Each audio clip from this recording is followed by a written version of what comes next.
Plum. Not for the second time here. The crowd cheers. The lights about the top, the big top, the extravaganza comes to a close as you and your family, the closing act for tonight, bow all together, and you hush back to the back of the tents, just to where the others are basically waiting. Your sister, remind me her name. Poppy.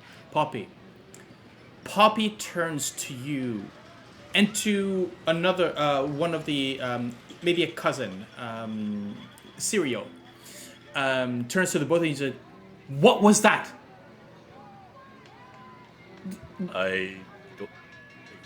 Up there with Dad. You know he's not supposed to do that trick.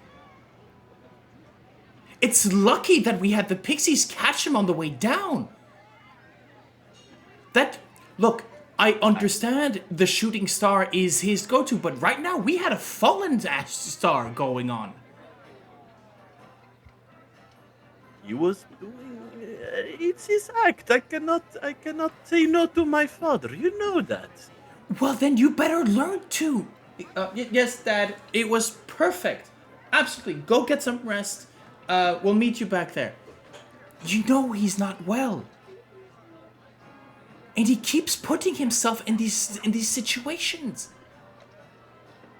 And you're enabling him. It's because he needs this. You understand? We are artists in heart, and if we cannot perform, it's like dying slowly. Well, he's gonna die. Understand. He's going to die quick if his wings fall out again like that.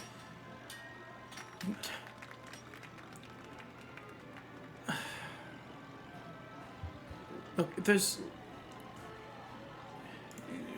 we should be getting to the prime plane in a few weeks. Maybe we'll find somebody there to help him out. Okay, but it's we look. I know I share the same emotions as you do, Plum, but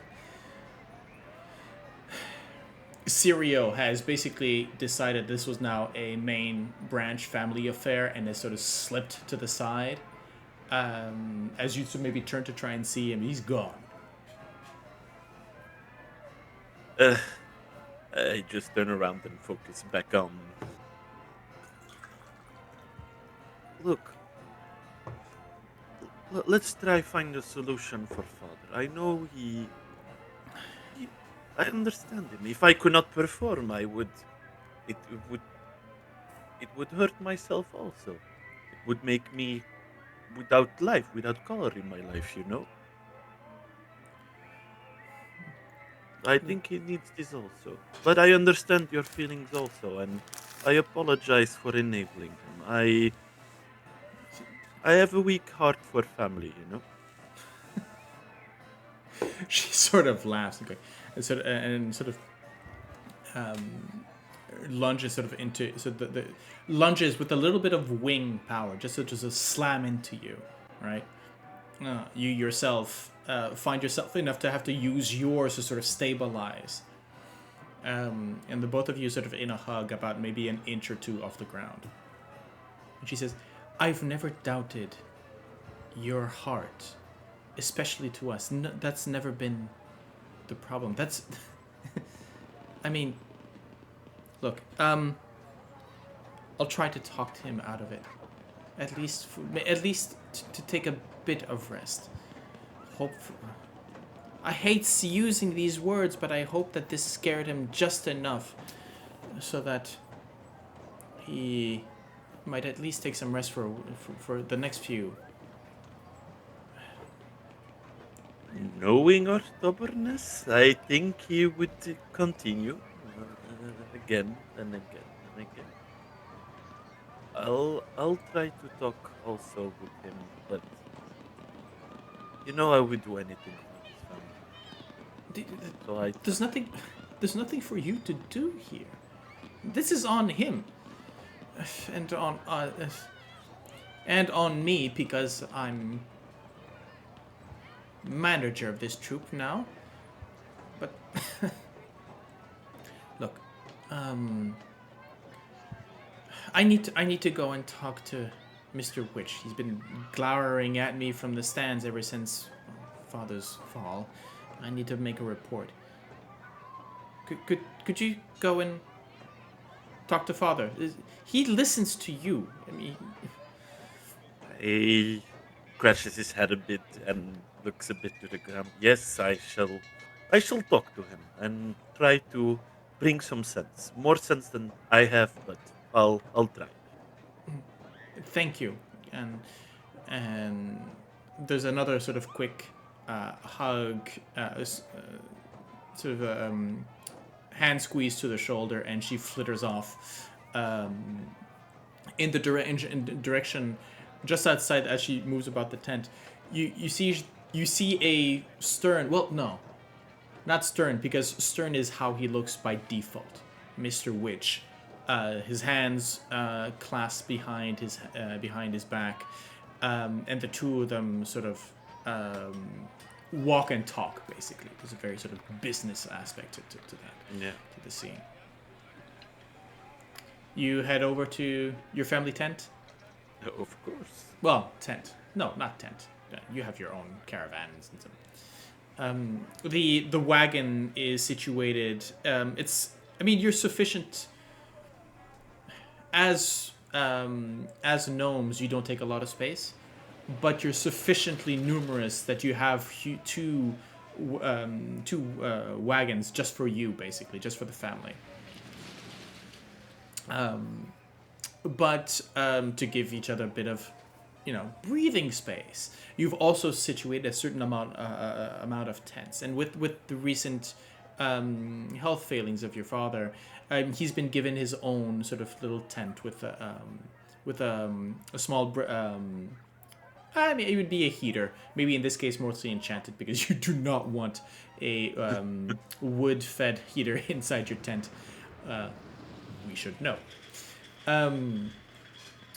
But as you move it to the side, you can you can see that there's a sort of a glow coming from inside, not betraying, but basically showing that somebody's inside, right? And you can hear his voice, sort of a bit of mumbling coming from inside. I'll flutter calmly towards them, and I'll pretend to knock on the tent, like, knock, knock. Can I enter?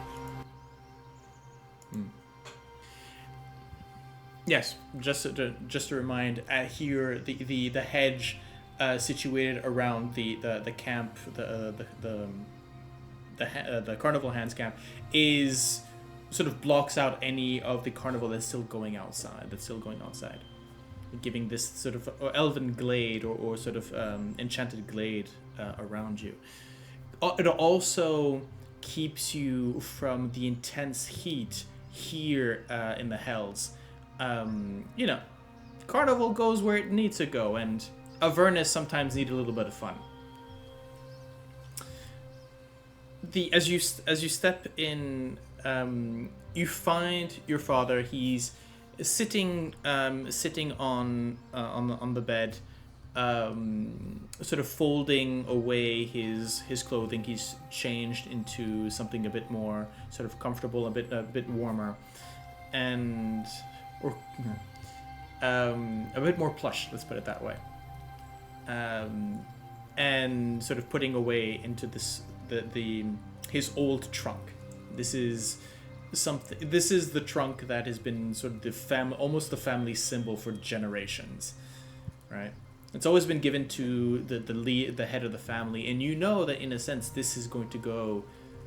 Normally would go to you, but the way that your sister has been taking up the mantle for the past couple of years, there's rumors that the head of the troop might go to her rather than you. How does Plum feel about that, by the way? Somewhere I think a bit relieved because he notices that it gives a lot of responsibilities and stress, and he wants to be carefree and perform and just make people happy. And somewhere he's like, he doesn't want to see that responsibility falling upon the family, the sister also, because he's a bit worried about Mr. Witch and Light at the same time also. Yeah. So it's a mixed feeling, and he's trying to put a bit in the background for the moment. Well, your sister's always had a business head on her shoulders.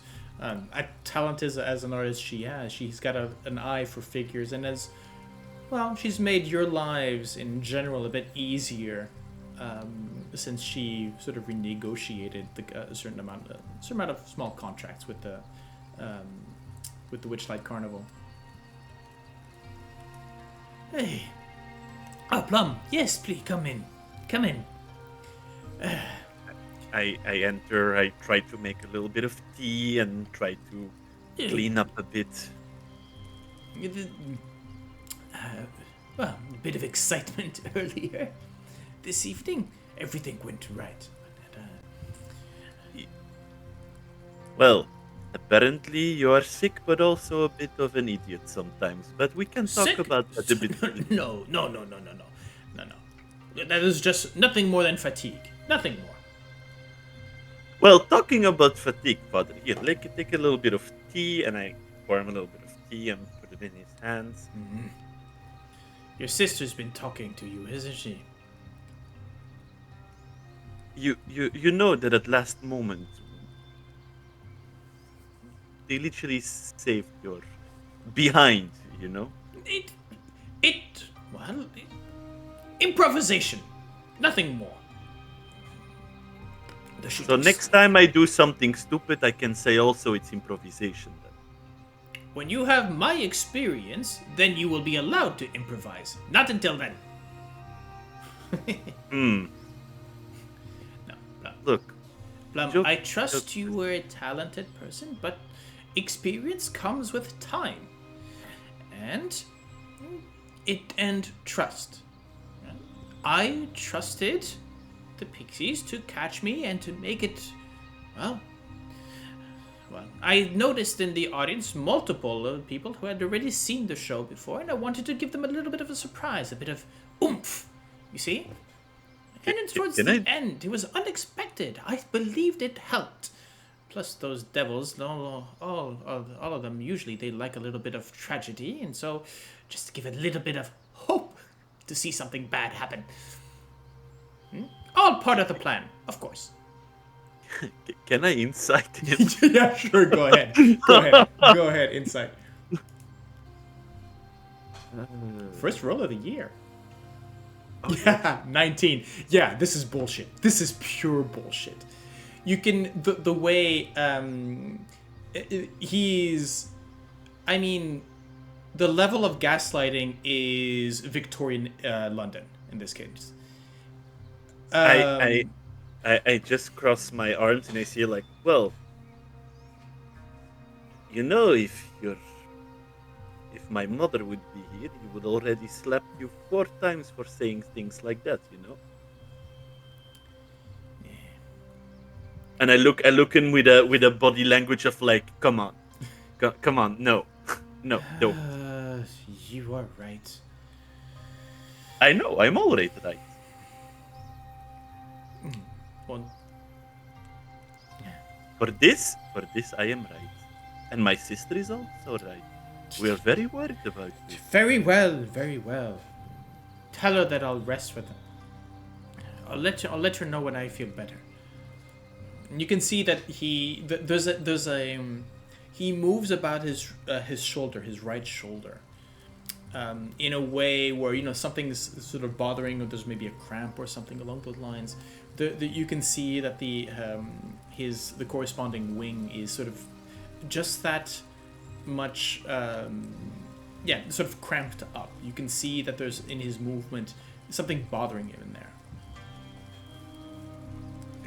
Can I check?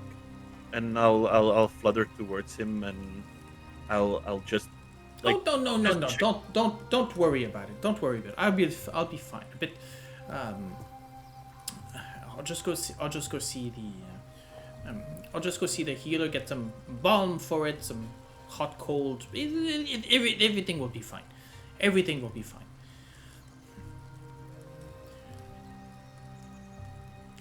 No need for insight on that.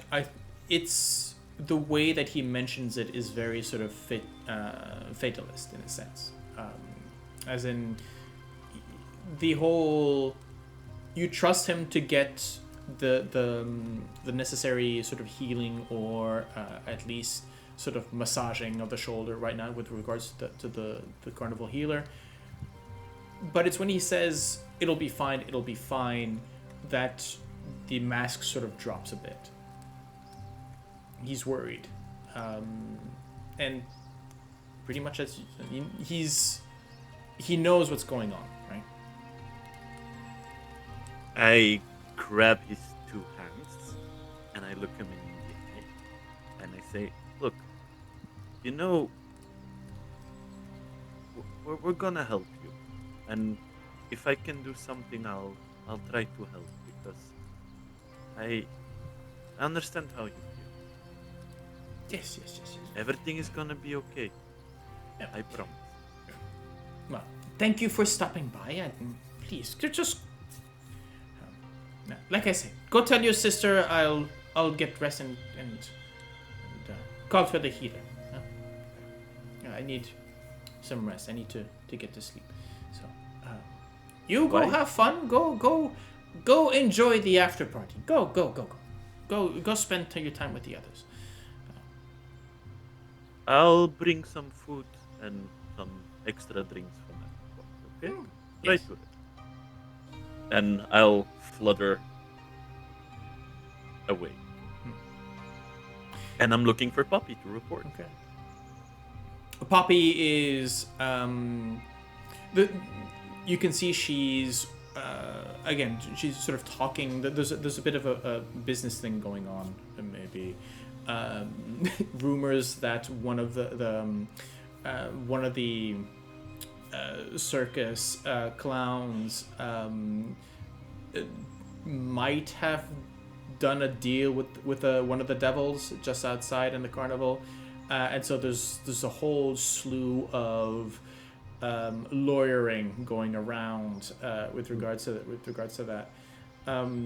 But she just sort of has a look towards you with a sort of interrogating tilt of the head. I give a nod and a thumbs up, like. Okay, which is sent back, and then she continues talking. You do what you did, as in gather the food, gather the. I gather everything. Okay. Before I go to the after party, I grab everything what I can. His favorite food, his favorite drink. As you step back to the tent, this time, again, you can hear him sort of talking, but this time, maybe because you're coming in from a different angle, you can see that the glow from inside pushes his shadow onto the tent. And there's maybe some sort of an artifact, but it doesn't seem... There's a second shadow present. Cocks his head a bit and tries to approach, like lifts his up a bit higher in the sky and just goes very sneakily, slowly try to listen in. Do you knock as you come in? Or do you... No. Now I'm gonna do just open, very slowly open. Okay. Is there any reason for Plum to be suspicious at this point? Do I know something about that he was? I mean, he was calling the healer. It might be the... No, it's more like it's not suspicious, but it's more like, oh, they're busy. I'm not gonna Ah, disturb okay. them. Yeah. But it's more like he wants to hear what the healer is gonna say. So he's not gonna be like, yeah, I'm fine. It's like, no, no, I want to hear what the healer is gonna say. He's real. Yeah.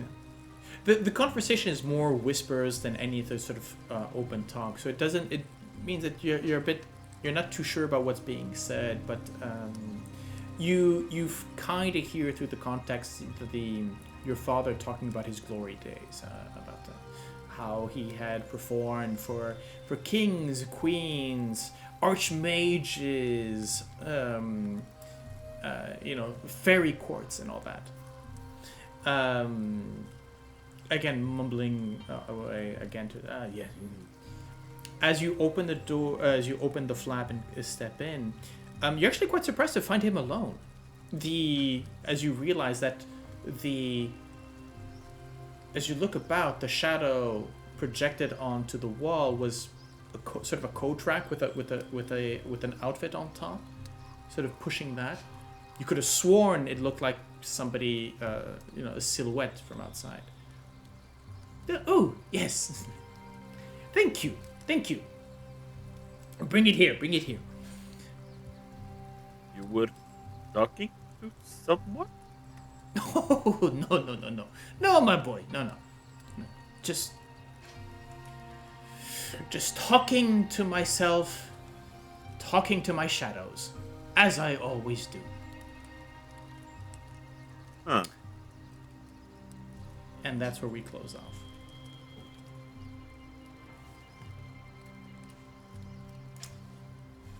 We turn now to an entirely different place. Less elven glade, but still comfort, still sanctuary in somewhat. To the Wandering Tavern. A house built on a multitude of legs. Bigger on the inside from what we've discovered. But still. Let's move this in. We find our four adventurers in a bit of a state of combativity, in a sense, tension, as Anna is standing tall next to a table where a small bunny is reaching for his hilt, and with the other hand pointing accusedly towards the four of you, saying, "Well, if you'll be agents of the Pale One, I would know your business, friends or foe?"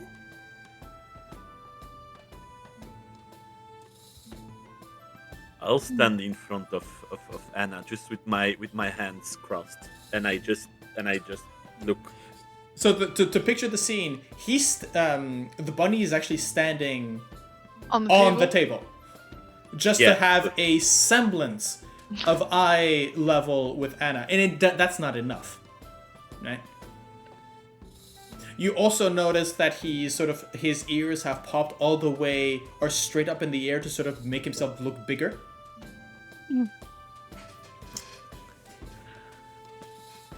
But so Plum, if you decide, you can sort of definitely step onto a chair and get to, well, you know. Yeah, I will. I will. There's a of the chair. And just you plop drag it and just plop on, and I just cross my arms, and I just cross my arms in a way of like no. Anna has a smile, little appeasing gesture, and say, "No need to worry, Plum. You're very brave. I appreciate it a lot, but we're all friends here. After all, the Pale One just sent us to check up on his good friend that he hasn't heard from in a while." By the way, Ysdred. One thing, as maybe at the moment, something you might have not noticed before, but as he reached for the hilt of his sword, one thing that you notice is that there's a blue, sort of sky blue, almost baby powder blue ribbon wrapped around the hilt, and the crossguard.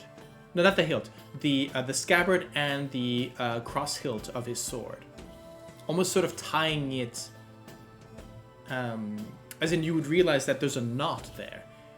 Peace bindings? Sorry? Is it like peace bindings? Yes. The idea that he would not be able to pull out his sword without that knot being undone. Okay. Mm. All right. I didn't know there was something as to peace bindings, but I guess that would be the closest equivalent. It's indeed like that, the idea that you tie your sword so that it can't be drawn. Yeah. He doesn't seem to be fully aware that it's there, I guess. So messengers, mercenaries? Convenient messengers who also do have their own business in this land. I see. Well, so you are not... Well, I guess if you are agents of the Pale One, that would not make you agents of the Hags, and for that, that I applaud you.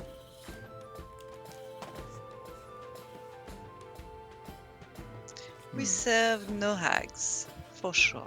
Ah, well. I believe that is something shared by everyone in this tavern. As you turn around, there's a few...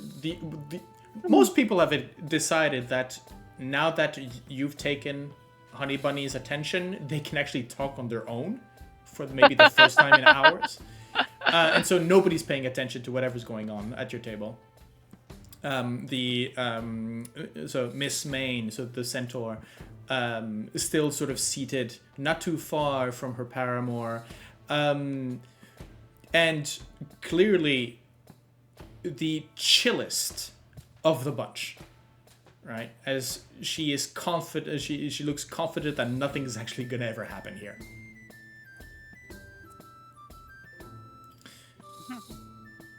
You haven't actually haven't really heard her speak much, to be honest. But the bunny goes on, as he usually does. Well, and so what would be now that my curiosity has been somewhat satisfied, at least for your general intentions and whether or not we would find ourselves on opposite sides of the field. What is your business here in Hither, if I may ask?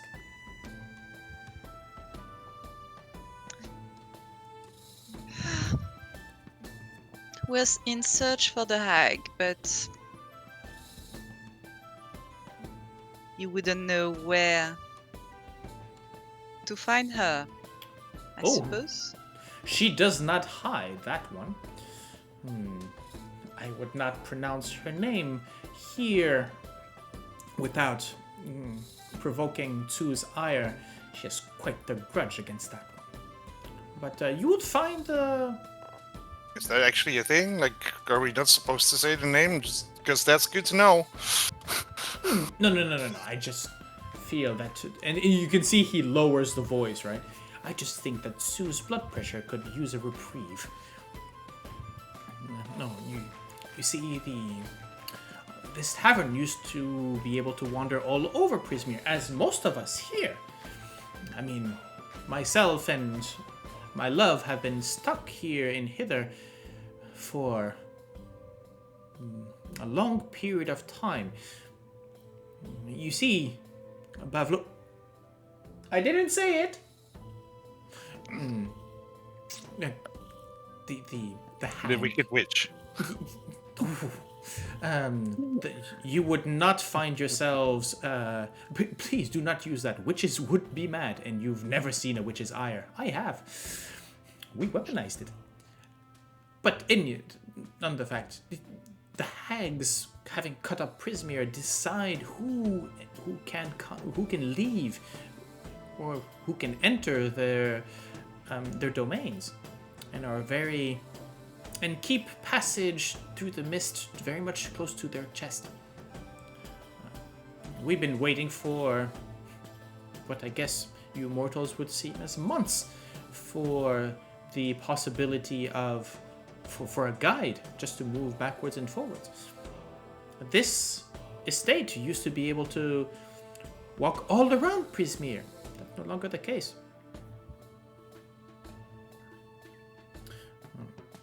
So, I think there are many of us here who would see the hag's downfall as a boon to this land and the one next to us. The hag is not the only issue we have met when it comes to traveling here and hither. Do you have a solution or a way to deal with Agdon Longscarf? Oh, that blackguard? No. He is a blight on all those who call ourselves Harangon and men of honor. Well, Harangon of honor. You understand what I'm saying. Yes, sure. He is, but who am I kidding? We Harangon are of honor or few in between. Our natural instincts show to trickster tendencies, and Agdon is one of ambition, definitely.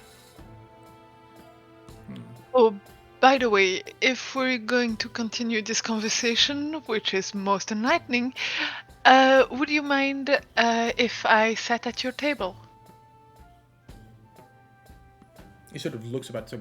Oh, yes, my manners. I must have misplaced them along with my wits.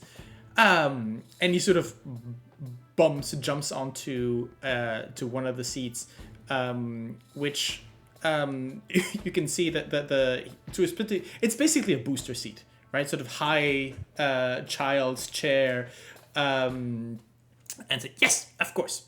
And he sort of turns to the centaur, who sort of with a gentle smile stands up. And basically pushes the seat up to the table, sort of tucking him in. Yes. Thank you, my love. And she just goes and sits down. What do you? The rest of you doing? Do you sit at the table? Find another one? I think Tavaren will probably sit next to the table, sitting on a chair. Would still, he's quite tall. They're quite tall now. And so they probably just take a seat on the floor and just. It's not uncommon when you look at the people here at the table. There's I think I described this all bit. You've got a couple of hobgoblins. I think there's maybe an ogre in a corner as well. So yes, they have to be creative when it comes to furniture.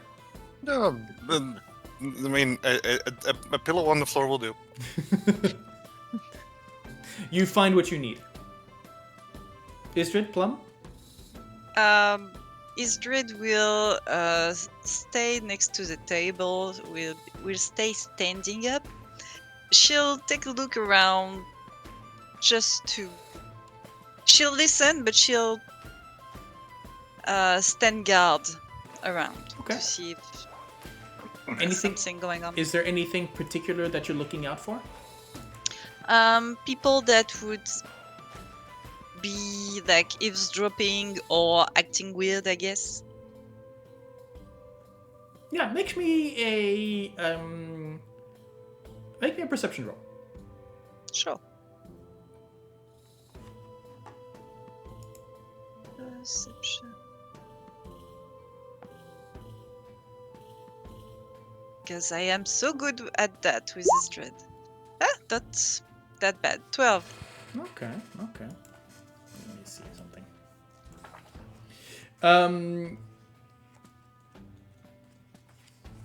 Please tell me you've got. I'll find that later.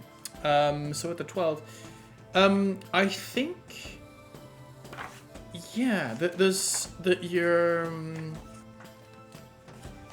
Let's see. Come on, where are you? I know you're in here. If it helps, I also have a passive perception of 16, so... Okay. It will be more than me.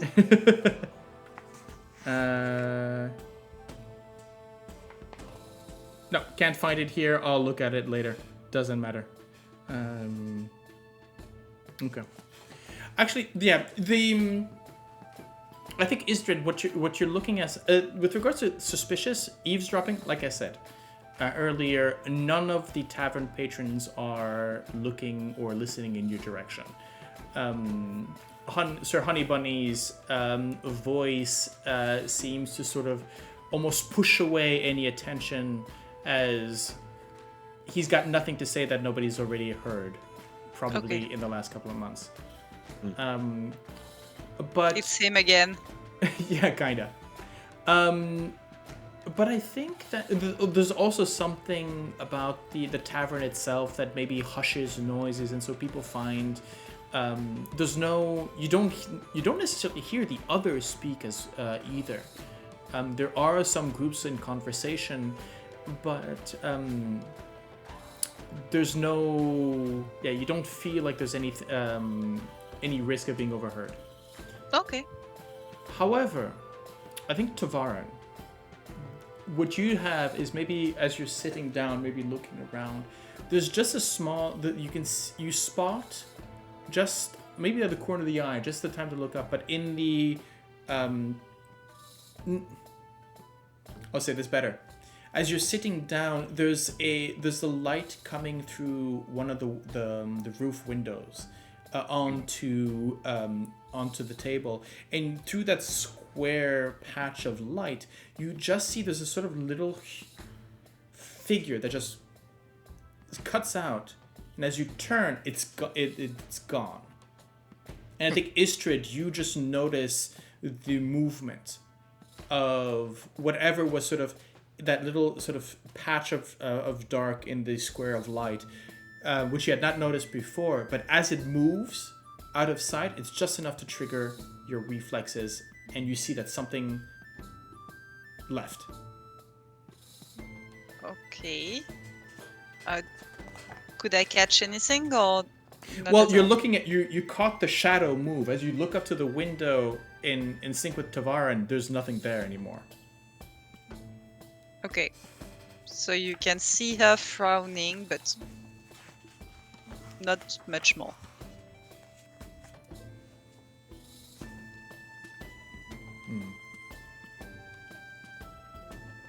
I can't remember if I'd already summoned Hyrex. Alex? My hawk. I They don't- disappear on a long rest, so No, I'm But pretty I- sure that we have The not. long then I will use one of my wild shapes to summon my hawk. Okay.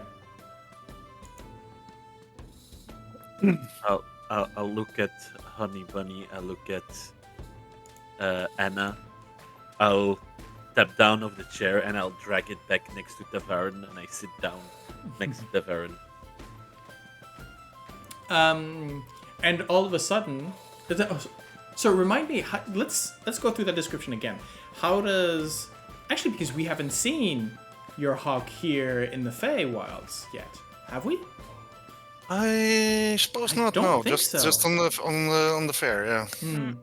So describe how he makes his appearance here in the Fey, and does he look any different? I guess there's a little bit of a shimmer on the feathers that's like almost like a oily shimmer. Hmm. But other than that, it's just a hawk. Okay. Well, remember, right? All of the creatures that you invoke are of Fey origins, right? Just Yes. shifted into whatever form you might call them from. Yeah. With So feel free if you want to. Oh yes, my hawk now has stag horns. You know. Yeah. No, just like shimmery feathers. Okay. I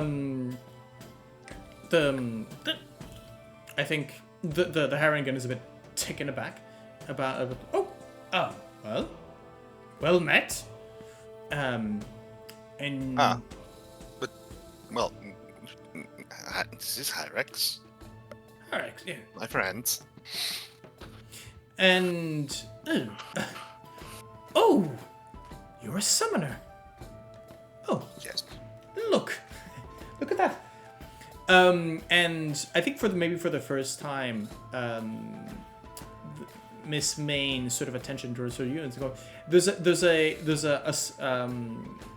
sort of a smile as she acknowledges going, and you have that feeling that it's very much like, oh yes, I know that one. Good, you know. So it's somebody of the same craft. Let's put it that way. As you look about, you can see now that she has many she's got a series of trinkets about either her neck or her hands, which would be either summoning stones or well, things that would allow her to sort of bring about friends or allies. And if it's the case, if each stone could bring up an ally or a summon or a series of summons, she's a walking army. Mm-hmm.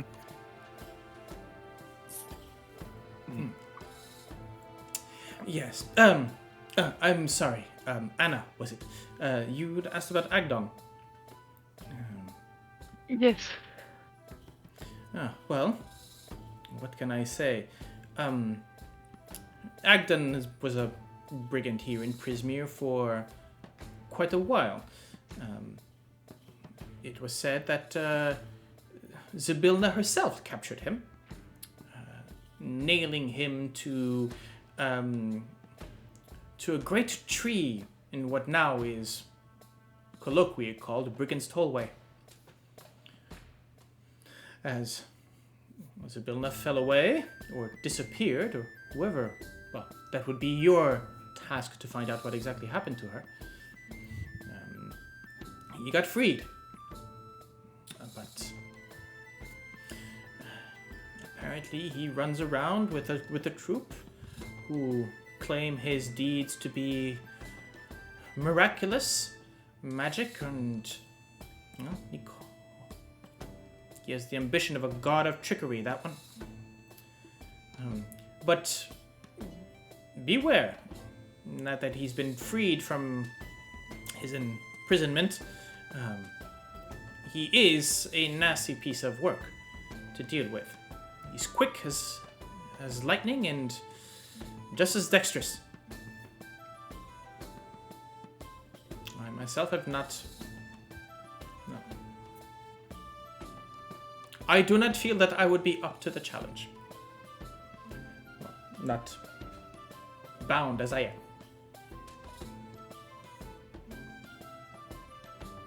So if you are going to go to Downfall to meet the hag, well, you will most likely have to pass by Brigand's Tollway and deal with him directly. What's Downfall? Oh, Downfall. It is the... Well, you could call it the makeshift capital of Hither, and where the Bollywog court is held. Also, they are pleasant enough, except among themselves. They have a habit of organizing coups once against another, and the different dynasties are, well, passage of power is violent and quick. Okay. One advice I would give to you is do not get involved in their politics. They take kindly to strangers, just beware. And be polite.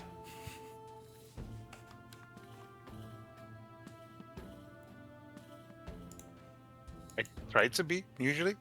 Well, I don't believe, Monarch, that you would have much of difficulty.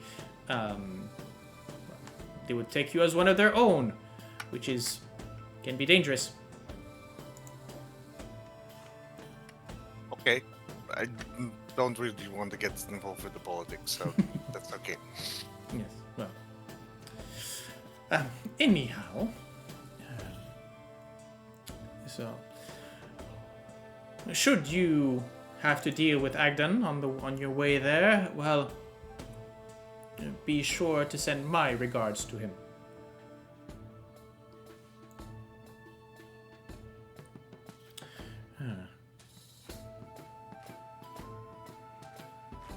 Oh, and one other thing. If you are to indeed meet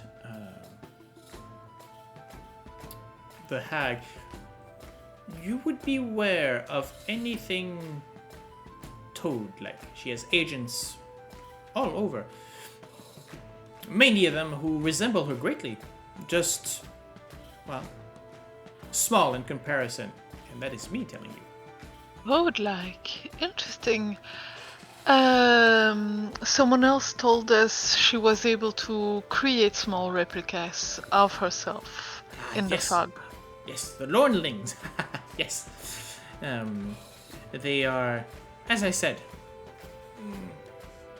small, beady eyes, green, and quite everywhere. So, while you are safe here within this place from ears and eyes, be wary of what you say outside these walls. And not inside?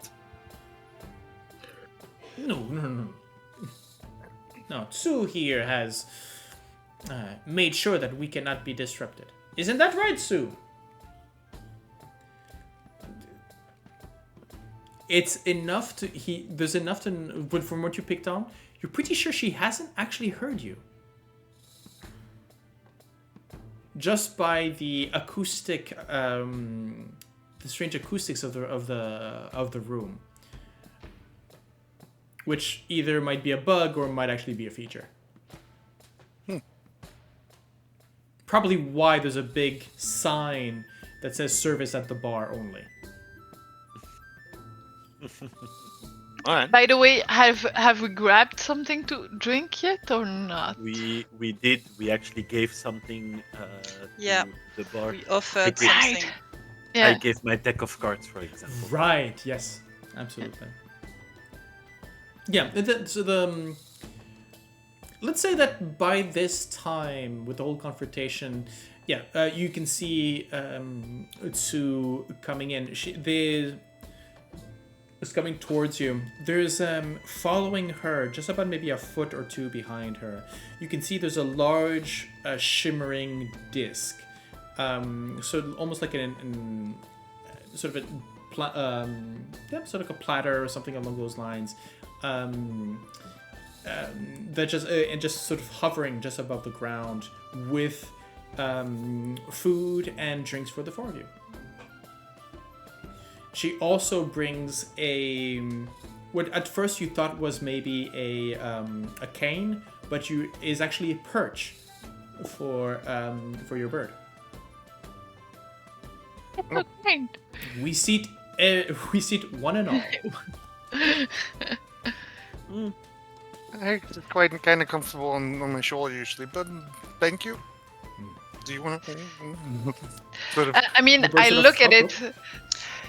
I look at it and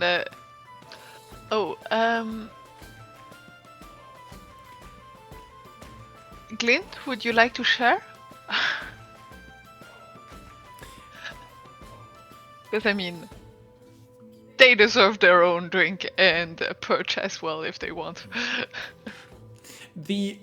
So Glint is still sort of in that sort of bow, sort of large Yeah. bow on your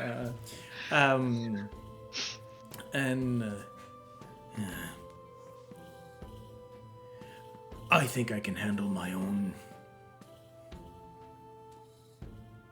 I'll look at them and I look at the bartender and ask. Sue basically, you can Oh, see that alright, she's Sue. basically put in. She takes out. It looks. It would be the size of a thimble, No, it actually would be a thimble. And you can smell sort of very sort of sweet, almost nectar-ish kind of liquid coming from it. And she places it. We serve one and all. Thank you. Thank you. And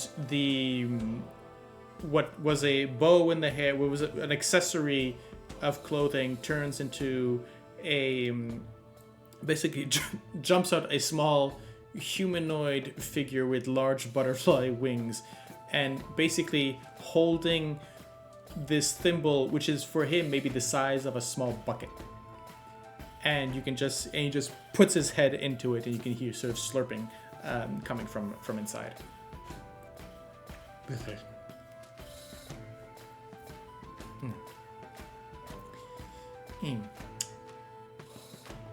But now, the bunny goes. But if you're going to be going to Brigand's Tollway, maybe see what's too if we cannot convince the house to move in that direction. Bring you closer. That would be nice. Like, everything is very swampy, and sometimes those wells have like spout out more water. Oh yes. I would not. Any help? Go ahead. Any help is greatly appreciated. Well, I think Tsu has enough of an axe to grind. I mean that literally, with the powers that be, to maybe see if we cannot convince the house to. It's got its stubbornness, but even it would understand what you might bring to this situation. Yeah. Anyhow, I'll go talk to Tsu. Tsu, dear. He immediately catches himself, turns to Miss Main almost sheepishly as a did I say something wrong?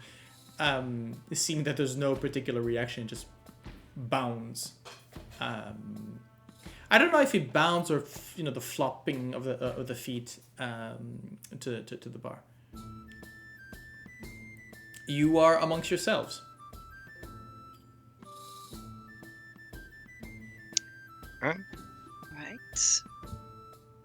That's a bit more information that we had, I guess. Yes. You think we need to give something nice to the house if it brings us to Brigand's Tollway? I'm sure it would be appreciated. I'm not sure it's necessary. I'm not sure the house will go that close to the hag's den. No, No, to the but- hag not, but to the brigand's tollway. Oh, That's already good. Closer to Brigand, closer to Hag. Win-win situation. There's that. we'll see then. Yeah.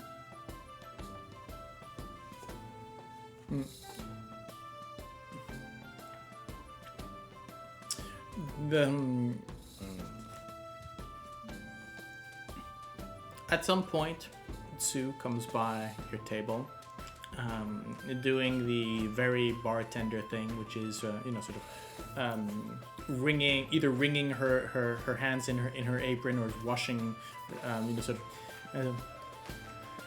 So, I hear you're going to Downfall. Is that correct? Yes. That is our destination. Well, Yes. Apparently. And what then afterwards? Bunny here tells me that you're here to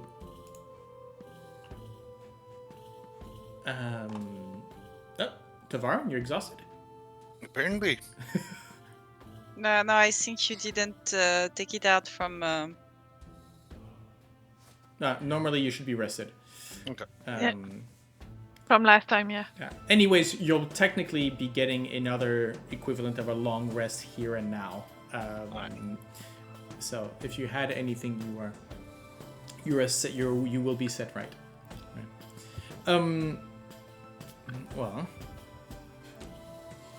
if you are indeed here on business with Zybilna, and you can have anything to do with setting this situation back to what it was, well then, we would definitely owe you a favor. So, I'll talk to the house, and maybe save you a little bit of trouble across the marshes. Thank you. In the meantime, if you're here to stay, I'll let you know as soon as we see Brigand's Tollway. Alright. Appreciate Just it. be wary, though. Can that- we... You mentioned that whole part of Hither is often underwater, so you wouldn't happen to have a boat with you, would? No.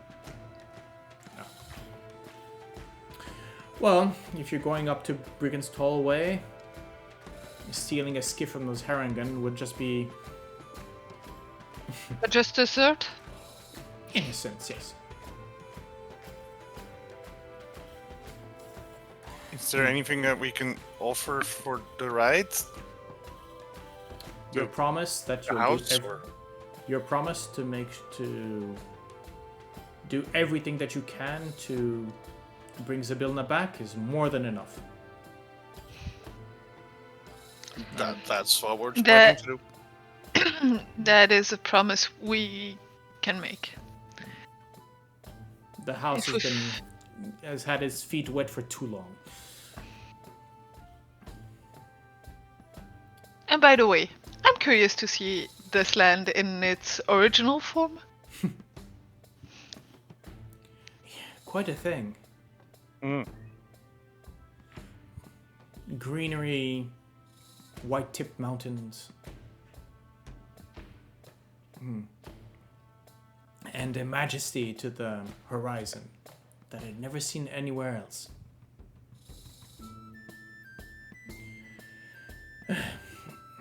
It used to be a land of dreams here.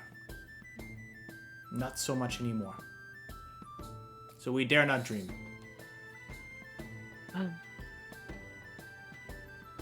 Let's see what we can do then. Lest those dreams be used against us. Right. I've got a plum pie in the oven for when you finish with these. Shivers a Ooh. bit. Shivers a bit like. That sounds like a nice nickname for you, Plum Pie. Hey, my mother called me like that, so you do not have the right to call me like that, okay? I didn't say that I would call you that. I just said that it would seem like a good nickname for you. And it seems so. Yeah. Starts to drink his mug, but like a very one shot, like. Yeah. At least it's not Plum Pie. No. That's what his sister would call him. That one stays in the family. Exactly.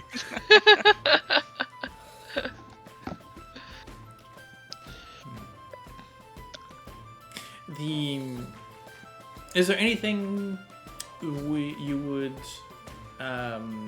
want to do in this particular instance, or do we fast forward?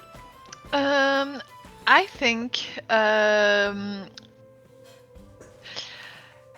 has been thinking, and I look to the others and say, I know hopefully it doesn't happen, but just to be prepared.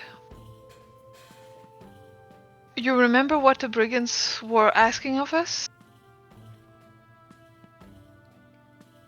In exchange for our lives and our general well-being? A memory. a good memory, if I remember. One of our best memories, wasn't it? That was it, right? was the memory of the best gift you've ever received.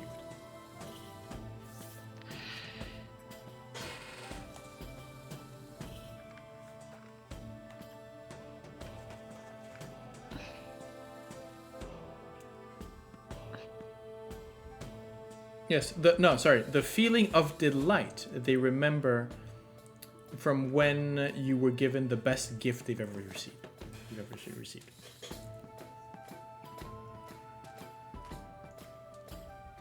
So, actually, I know that we used to do this at the front of every episode, but what would be, or did we already ask this? What was the best gift you've ever received? I think we did. Did we? I don't think so. I don't think so. No, it was about a toy. What would be a toy for a younger version? But Yeah. not the best gift they would ever have. So what was? Let's explore that. Anna, what would have been the greatest gift you've ever received, and why was it from Heinrich?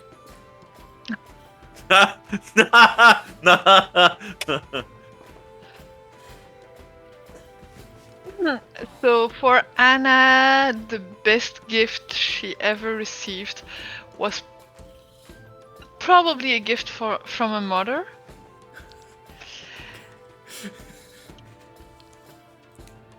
When after her new mentor suddenly appeared, she received her first spell book.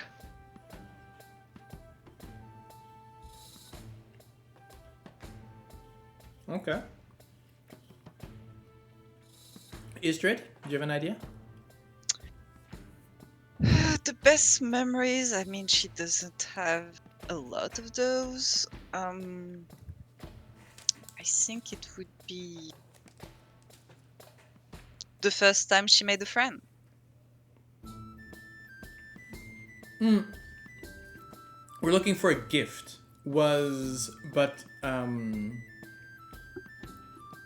was the best gift you got? No, the gift. It was the brush. Do you remember? Okay. Okay. I don't have it in mind, but that's why we have VODs. I'll just look that up. Tavaren? What was The gift of human form. Oh, we'll have to get into that. We'll have to talk about that sometime. Okay. And Plum? It's actually his tattoos that he got from his father and brother. It was like a rite of passage to become one of the strong men of the family. So his family members put them on him to prove, like, yes, you are that person. Okay. Yeah, the first tattoo, which of course would be a rite of adulthood, in that kind of carny family. Yeah. Okay. Yes. I like it. But coming back, is there? Sorry, Anna. You had asked everybody. You had started a conversation, and I interrupted.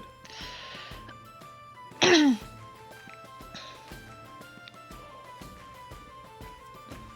Yes, I remember what they asked from us.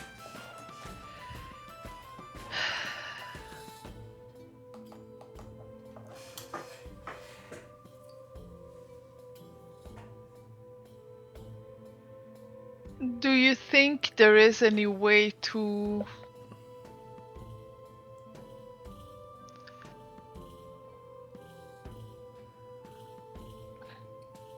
not cheat but trick?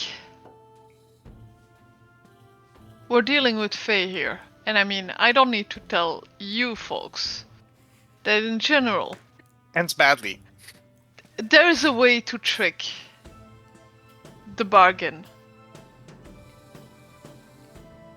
Which it then ends badly usually.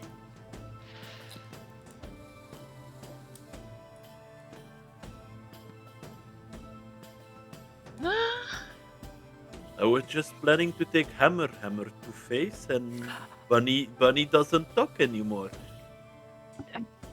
Yes. Yes, Hammer face. Very easy solution. Look, But just I- in case hammer is not sufficient. then I'm I'll use fist. Terrible liar.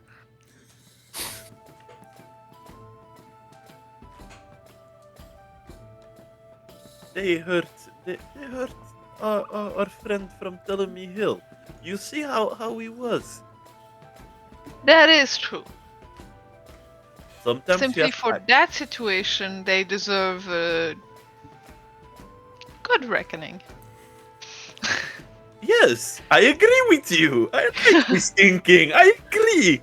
And then we pin them on the tree again, like Sibilna did, to make them clear. If they do it again, we'll pin them again against the tree. No, no, okay. And starts to drink again.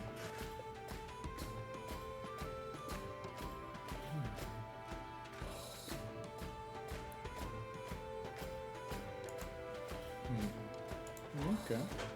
But what do you propose in the end? What we can do?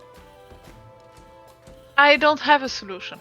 I was just hoping that together we might come up with some form of a plan or some solution. Just in case the fight doesn't entirely go our way. It's just we just don't run into him again. That's a good idea. Yeah. Let's say we'll do our best, but I'm not planning on anything going as planned. Let's try to evade. Yes. Let's, after that, if we encounter them, let's try to trick. And if we do not trick, we hurt them very bad that they will never try to hurt us or other people again. So we have 3 options, and if we come to option 3, we gave them 2 chances to not do stupid things. So at least we gave them 3 times the chance. And that's fair enough. Technically, that is fair. And I look at Ysdred also with the. I do remember how numerous they were.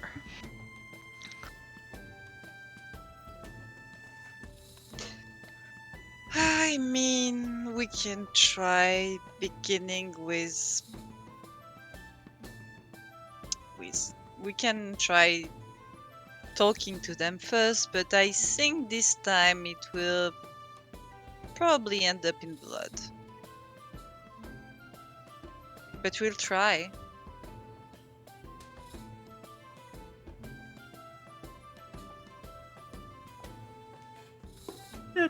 That's good enough. And we'll see how it goes, but I understand your concerns and will not permanently. We will. I will not hurt someone that they will be disposed of completely. Just that that their fighting capabilities are removed.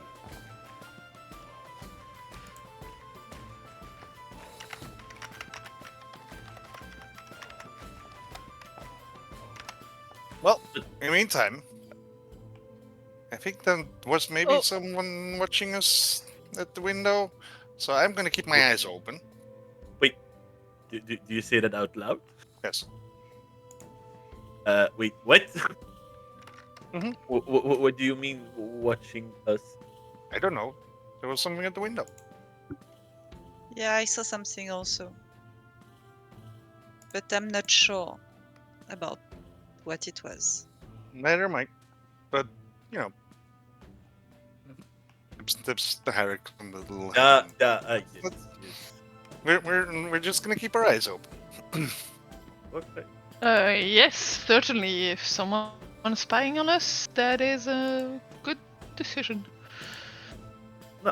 Now, if we're in a fight, out of curiosity, uh,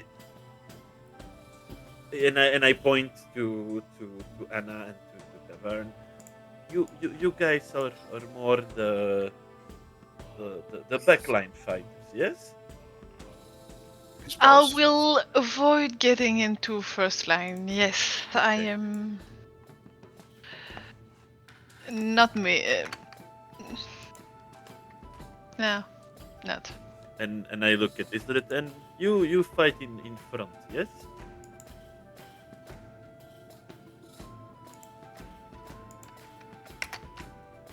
Ysdred? Ysdred? I didn't hear my name, sorry. So, Yeah, Ysdred, are you fighting in front of people, yes or no? usually I tend to fight face to face, yes. Hey. How would Oh. you fight otherwise? With spells from Yes. afar.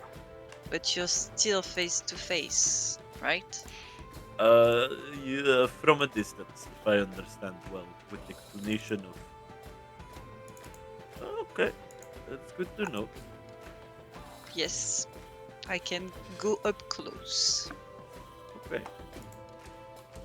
So at least we know if we are in fighting situation, we know who is going to be where exactly. Because if suddenly everyone is in front line, we're gonna be like, okay, we did not discuss this in the end.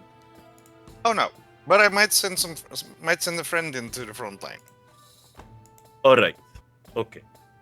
Okay, this is good. This is okay. And you see him like think a bit like, okay, well, perfect. This is going to be a very interesting experience if we go into a fight. Does Plum bring out a piece of chalk and start diagramming on the table? Oh no! He's just you see a bit of a body language like, ooh, I'm itching for a fight, and I'm certainly ready to. Okay.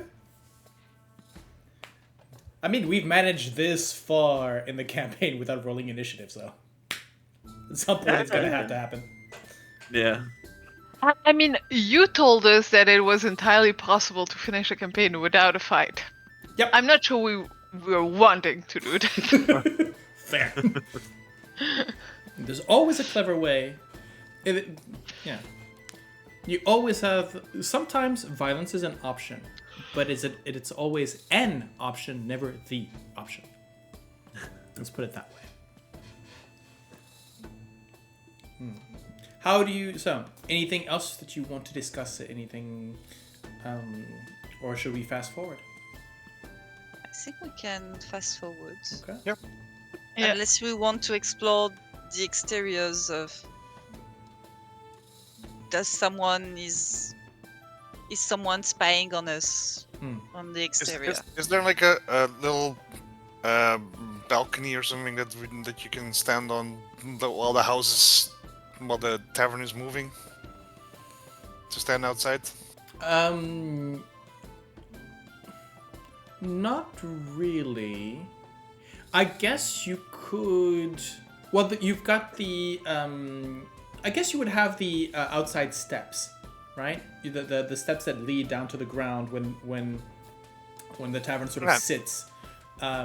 It's not that stable. Most likely fairly wet, but it's the closest thing that you would have to sort of a terrace.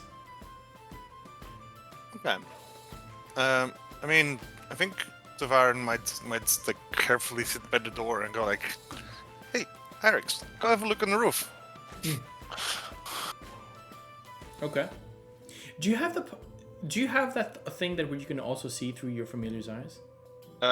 Yes, that is also it is just basically it's Yeah, fine it's familiar, but okay. it's lost until a long rest.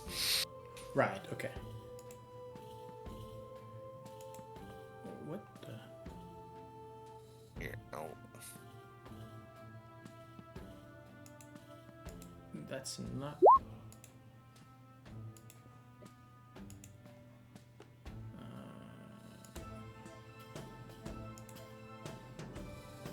Okay.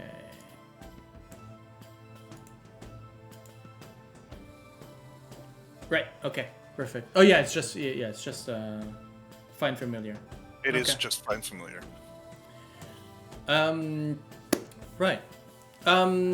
You do see you let Arx go, and I think that again, as you're walking, as you're sort of seated on the porch in a sense of this tavern in this inn. Are you alone or anybody with you? That's up to them. I'll probably accompany you. Right. Okay.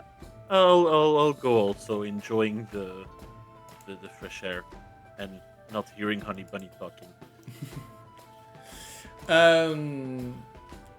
I lost it. If GM, if you don't mind, Anna's probably gonna stay inside and take the time to see if she can have a little conversation with Sue. Okay. Right. I'll just quickly. Wait, I don't think that works. There you go. So I think that there is. Let's put that Tavaren, because this is not about in the immediate. You've got hours basically where your hawk sort of flies around. There's definitely that moment where you are. As you're looking through his eyes, maybe Ysdred sort of holding onto your shoulder just to make sure that I don't even like. No? I'll just have a telepathic communication and yeah, just and I ask think that at some point, Alex to have a look. at some point there is a sort of a ping, right? As you can hear the invitation to come and see what he sees, and you can see that on the rooftop, nestled against the chimney, so the main chimney of the tavern, is a small creature, maybe the size of a. I mean, it's smaller than Plum. This is less than a foot. This is maybe 20 centimeters tall, right? It almost looks like a doll in a sense, but the doll is sort of wearing this sort of sack sort of clothing. It's got green skin, large eyes. Basically, it looks like this. Okay. Does it match Dang. the? There's Yeah. there's a Yeah. little. I don't know. If that's not an hag's gremlin, I don't know what is. You know what I'm going to do is because I think now you've seen all three, I am actually going to show you this. Would that match the shape? Yes, Okay. there you go.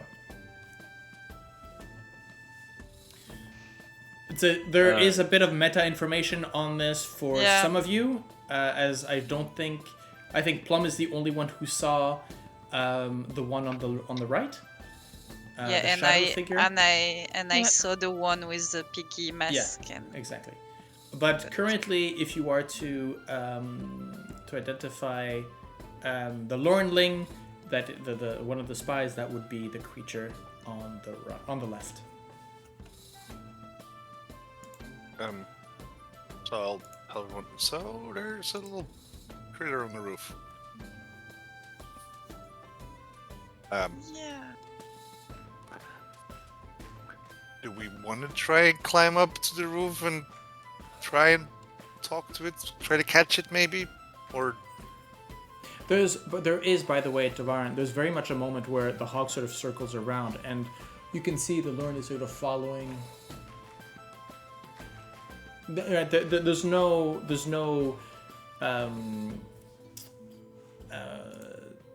There's no attack of opportunity or from stealth. Let's put it this way. Your hawk is very visible and has been seen by this creature. yeah, I'll call Hyrex back. And It. By the way, and the creature's sort of looking up almost passively. It's not trying to hide. It's not reacting in any way to have been seen. It's just sort of passively sort of looking up. Like there's no care in the world.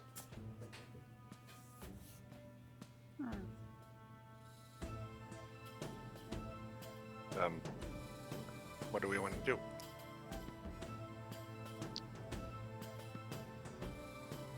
Is it wise to talk to an emissary?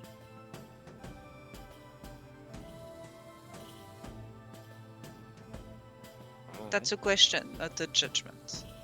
I think before we decide something, it would be handy as this morning and requested also if before we take a decision that we all discuss all together. So maybe we need to include Anna in this discussion. Yes, let's go inside. We do something like this. Of course. As you sort of step back into the tavern, you can see starting to you've seen that the house has sort of moved away. It had this direction towards the mountain, toward a range of mountains, but it's now sort of turned, and you can kind of see that it's the direction that it's turned towards. You can just see throughout the mist the massive shape of a stump just beyond the fog.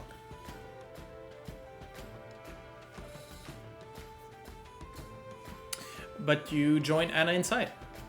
Yes. Anna, before they joined, you said you wanted to have a conversation with Tsu. Are they seated with guests, or are they at a bar? They're usually don't usually do much of the service, unless when you have a sort of in like a group like yours. But it's mostly no. She's behind the counter. You can see she's most likely preparing, some sort of another sort of pie. You can see sort of large. This one most likely a savory pie. You can see mushrooms and actually you can see there's in one of the jars there is a mushroom that seems to sort of have a smile and seems to be a smile, a face, and actually a mouth, and seems to be sort of moving backwards and forwards in the jar, a fairly large one, either mumming words or something along the lines. And there's a big sort of sticker pushed away that said, "Do not open."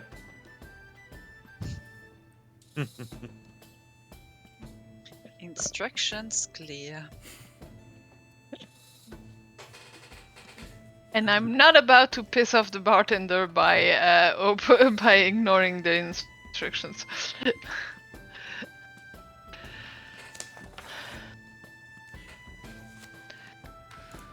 So I'll walk up to Tsu if she's not busy and just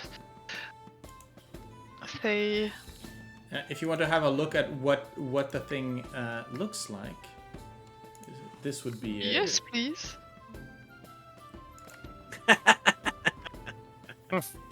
It's adorable. And it's just Aww.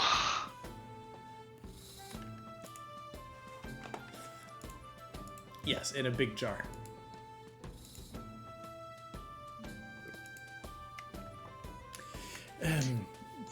Yes, but it's the cuteness that would evolve into a nightmare Yeah. pretty quickly. Yeah, I'm guessing a singing mushroom or something of that kind with a really obnoxious voice and probably a bad side effect. I Yeah.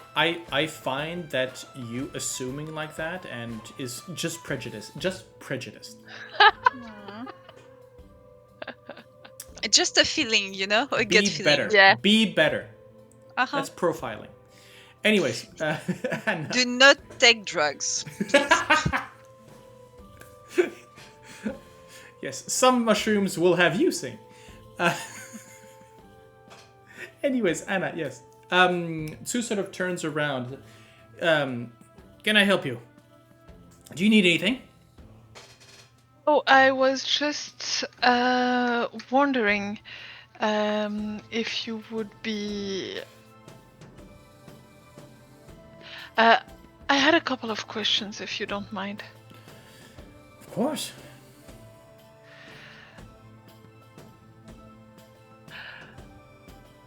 Firstly, I can't help but be curious. Have you been here for long?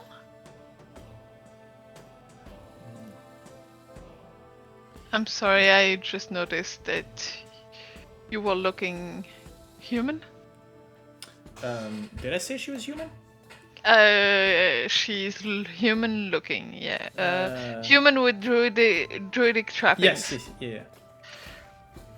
She looks like I think I mentioned she looks like in her 60s, but you know, a woman in her 60s who's had a life of fighting and you know, sort of that gnarled, sort of, she's still very much in shape. And Mm-hmm.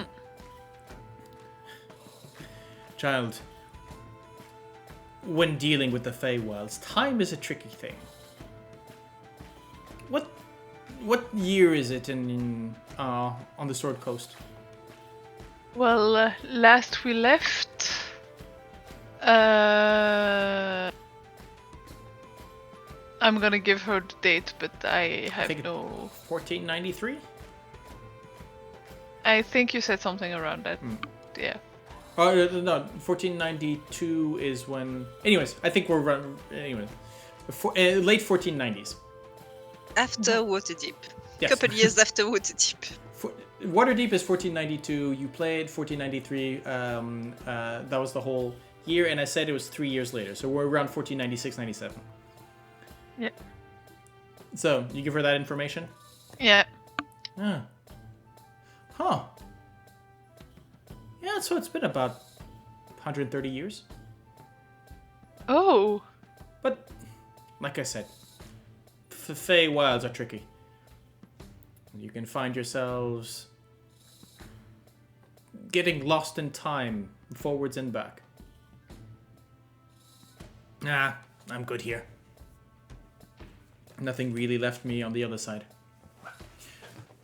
But why the question? Mostly curiosity. Because I wasn't expecting to meet a lot of humans over here. Oh, well, this was at its prime before Zabilna disappeared. This was a domain of delight. It is true. Zabilna fancied herself a protector of lost children. And so many a Fey lost grew up here. And some of us went back.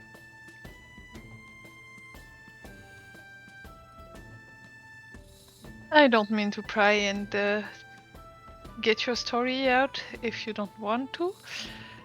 I am just interested in whatever we can find and get about this realm that might make the travel just tiny bit easier.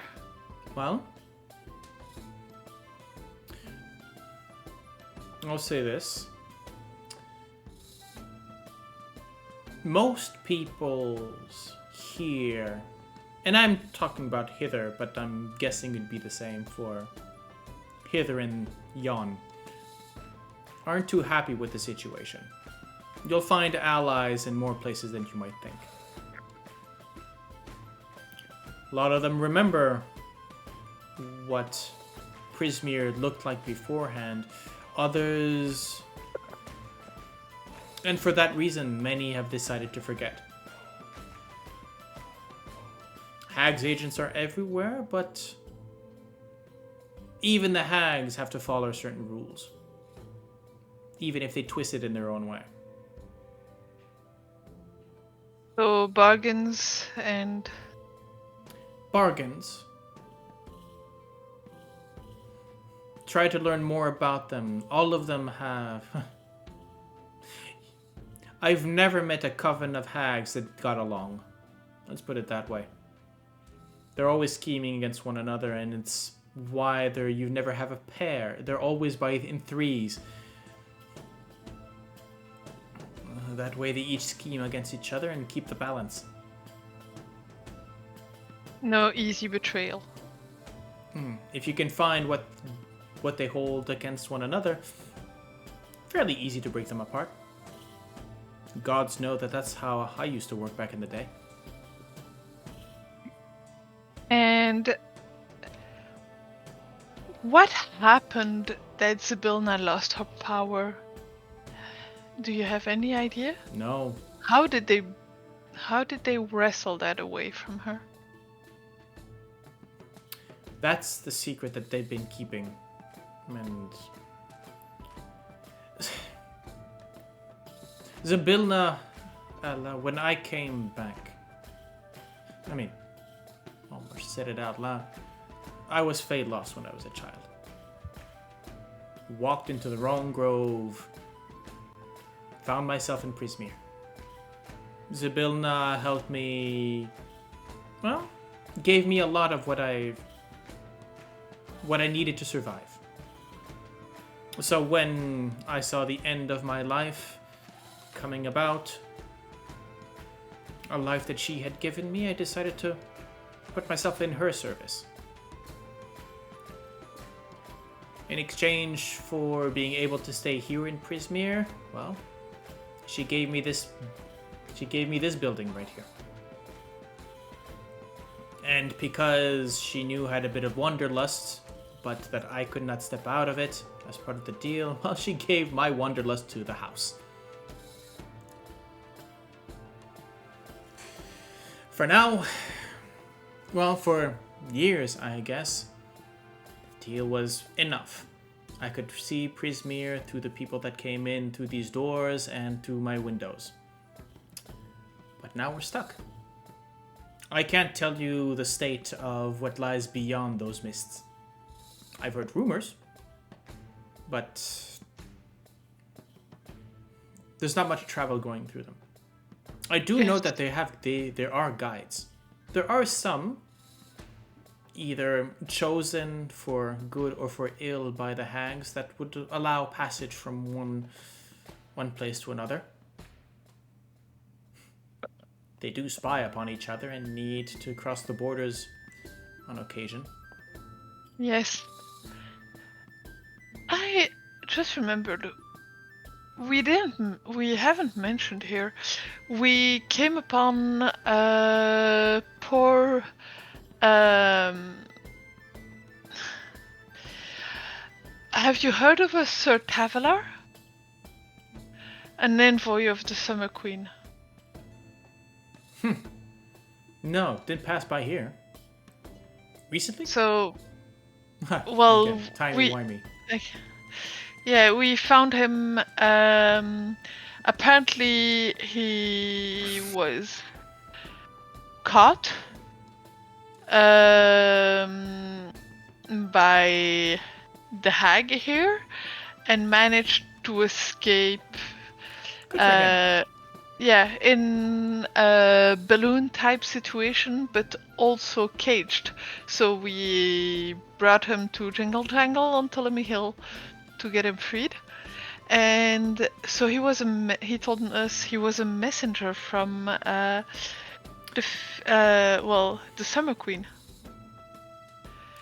With a message for Zybilna. But then again, how do you get a message to Zybilna in these times?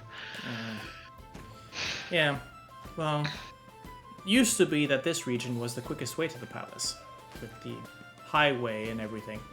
Now that's broken down. And so most likely he came in through the front door expecting a direct line to the palace and found himself caught here. Yes. For all intents and purposes. Well, if he's an agent of the Summer Court, who knows, he might have a way of getting out. Doesn't help us, though. No, well, he did tell us that he was going to go back to his queen and inform her of the situation, but I guess it's useless to hope for any action on their part. I don't think that. I just think that when it comes to Archfey and then the Fey courts, all in due time takes another meaning. Yes. Plus, the only way the hags would have taken control this well of Prismeer is if they'd done something, and I use the word loosely here, legal. The summer courts would never allow a domain like this to be taken over if they could do anything about it. So, who knows? There must be a form of bargain or a legal way that the hags have. Oh, he did say that during his imprisonment here, he heard bickering and conflict amongst the three sisters. Yeah, that's what I said. Yeah, so yeah, now we just have to get the information, I guess, of what that exactly is. Could be anything. Maybe that's what the courts are waiting for. Things to resolve themselves just by the three hags bickering among each other. Yes. Well, that's not gonna help us right now. Wait a minute. Just let me check on something. That's it.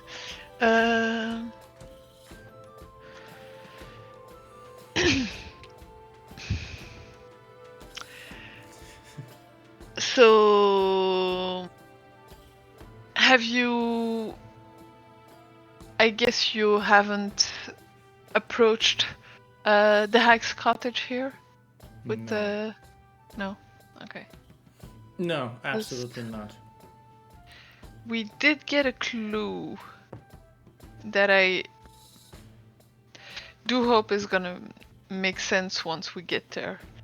That the cottage is apparently allergic to widdershins. So... Good to know. I'll let the house know. In case you run in case you run into it, or a way of circling the wagons. Okay. For that, you get the first slice of the pie. And as she turns towards the oven open, and so you get the first cut in a freshly baked plum pie, just as Plum and the other two slices walk into the room and join you. Plum and the other two slices? Yeah, Ysdred and Tavaren. I'm trying to make a joke here, but it didn't. It's because they're so delicious. Yes, both of them are quite the snack. Snacks.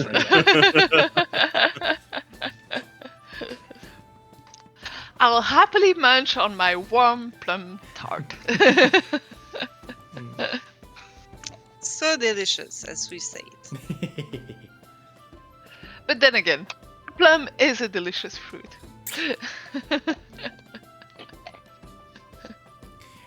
Is there anything else? No? Okay.